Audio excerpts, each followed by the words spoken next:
Olá, gente, sejam bem-vindas ao módulo de Finanças Pessoais. Meu nome é Karene e eu tô aqui, nessa missão de trazer esse tema para vocês. Espero que vocês estejam bem empolgadas. Estou muito feliz, em estar aqui com vocês. Eu sei que não é um tema muito atraente e tal, mas é um tema que mesmo quando a gente decide não olhar para ele, não contestar, a gente de alguma forma está lidando com ele, porque ele permeia todas as áreas da nossa vida, né? Quando a gente para falar, para olhar para a nossa vida financeira, de alguma forma a gente está olhando nossa vida como um todo. Então, eu espero de coração trazer um conteúdo que seja prático e que ajude vocês a lidar de uma forma mais leve e sem culpa com o dinheiro. E, além disso, possam levar, o assunto para as rodas de conversa de vocês, seja numa mesa com os amigos, dentro de casa com a família, no trabalho, enfim, quebrar um pouco o tabu que existe sobre o assunto. Então, agora.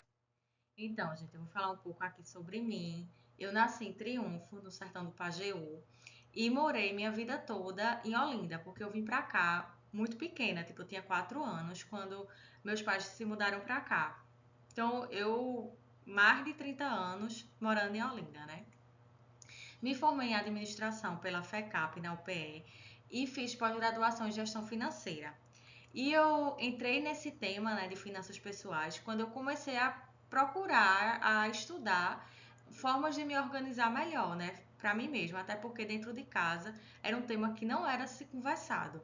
Então foi nessa busca que eu acabei me apaixonando pelo tema e me aprofundando, principalmente por começar a entender, que cada pessoa lida de uma forma diferente, mesmo tendo situações em comum. É um tema, existem várias camadas, não é só tipo, faça assim que vai dar tudo certo, não. Cada pessoa tem um contexto de vida diferente, tem um padrão de vida diferente, tem uma história diferente e que isso tudo influencia na forma como ela lida no dia a dia com o dinheiro.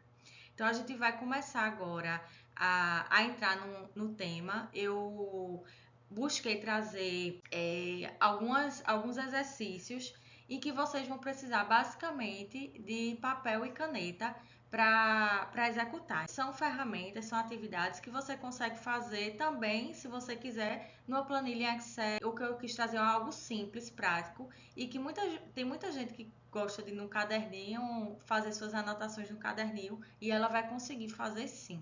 Então, assim, é algo para ser simples. O objetivo da gente sempre vai ser esse aqui. Então, eu espero muito, como eu já falei antes, que vocês façam essas atividades e levem para a vida de vocês no dia a dia. Depois contem aí nos comentários como está sendo, olhar para os números de vocês, que eu vou gostar muito de saber. Então, vamos lá começar com nossas aulas. Então, gente, a gente vai começar falando sobre como nos relacionamos com o dinheiro. Algumas crenças acabam nos bloqueando para o processo de organização e planejamento financeiro. Seja porque a gente acredita que é ruim com planejamento financeiro, ou que é ruim com planilhas, ou que não sabe se organizar, ou até que anota, mas acaba sem ter clareza dos gastos de forma geral. Ao longo das aulas, a gente vai perceber que o planejamento financeiro não é sobre ficar anotando os gastos, não é sobre planilha em Excel e nem algum aplicativo. A gente precisa encontrar uma ferramenta que se adapte à nossa rotina. Então, ao longo das aulas e com os exercícios e as ferramentas que eu vou trazer para vocês, vocês vão poder constatar isso. Trouxe também algumas falas de pessoas sobre como elas se relacionam com o dinheiro. Então, alguém falou: nunca tive um controle ou uma real gestão do meu dinheiro. É algo que, inclusive, sinto falta em minha vida. Não faço um planejamento de nada. Ou seja, ela não planeja nada na vida dela sobre nada. Inclusive, o lado financeiro. Ter todo o salário do mês comprometido, que é algo muito comum, que acontece com muitas pessoas. Já extrapolei o limite do meu cartão de crédito, a ponto de não conseguir pagar a fatura. Tive que pedir ajuda aos universitários e foi horrível para o meu psicológico. Muitas vezes a gente acaba tendo que pedir ajuda ao pai, a um amigo, a um tio, um primo, um irmão.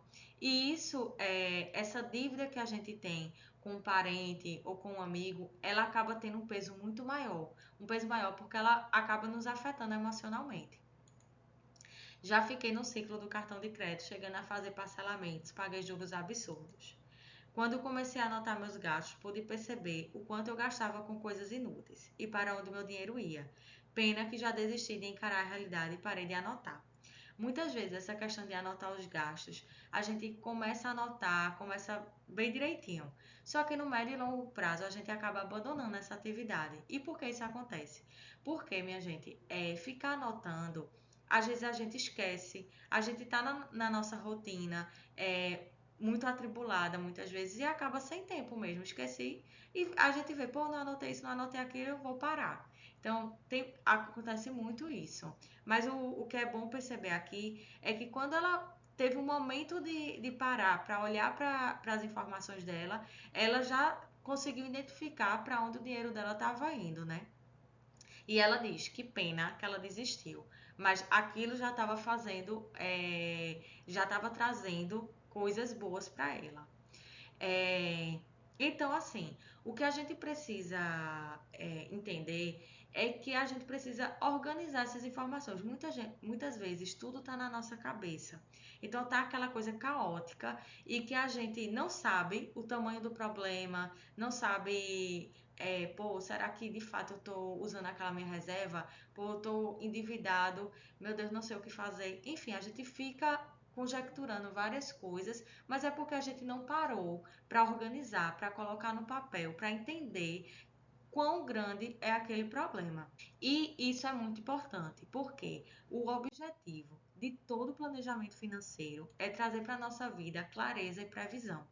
E por que isso? Porque mesmo quando a gente entende o que é que está acontecendo, e mesmo que da noite para o dia a gente não vá resolver tudo, a gente já se sente aliviado. Aliviado porque está sobre o controle da situação, entendeu? Então, isso já vai nos trazer boas noites de sono. Então, o objetivo de todo o planejamento financeiro é esse, é trazer clareza e previsão para a nossa vida.